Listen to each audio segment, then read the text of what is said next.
10 మతాల 10 ఆశ్రమాల పుస్తకాలు చదివిన నేను.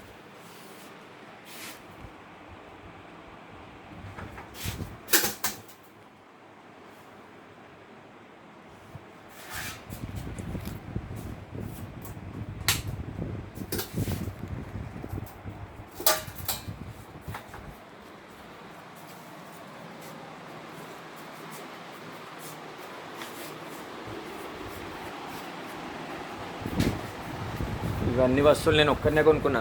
తోటం Sandeep Reddy colony road number 1.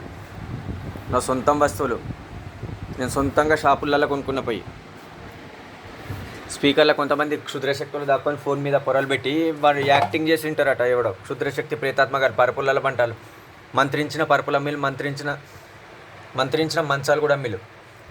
మొత్తం ఇది 39,000 38,000 పరుపు. ఇది మంచం పరుపు 2 కలిపి. నాకు అప్పుడు ప్లేస్ లేదు కాబట్టి, లేకపోతే 70,000 రూపాయల మంచం కొనుకొచ్చుకుంటాం. ప్లేస్ లేదు, ఆ రూమ్లో బట్టల కానాలు నేను తీసి బయట పారేసిన. అంత చేతబడి కాలా చదువు సారా సీసాలు, బ్రాండీలు, విస్కీ సీసాలు పెట్టి అంత గలీజ్గా ఉంటాయి అవి. ఇవన్నీ నేనే కొనుకొచ్చుకున్నాను. నా ఒక్కని ఎవరి వాటాలు కావు. నాకు ఇల్లు పంచి ఇచ్చినప్పుడు ఇల్లు ఏం లేవు. ఇక్కడ మంచమ్మ ఇవే ఉన్నాయి. అన్ని సామాన్ నేనే కొనుకొచ్చుకున్నాను. ఇంకా చాలా సామాన్ అమ్మిచ్చింది నాతో.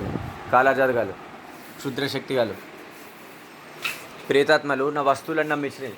మంత్రించిన నేమ్ ప్లేట్లు అమ్ముతారు. నేమ్ ప్లేట్ను మంత్రించి గుడ్డిగా కనబట్టేట్టు చేస్తారు. హోమ్ థియేటర్ సిస్టమ్లు కూడా మంత్రించినవి అమ్ముతుంటారు. ప్రేతాత్మగాళ్ళు, క్షుద్రశక్తిగాళ్ళు మంత్రించిన టీవీలు అమ్ముతారు షాప్లో.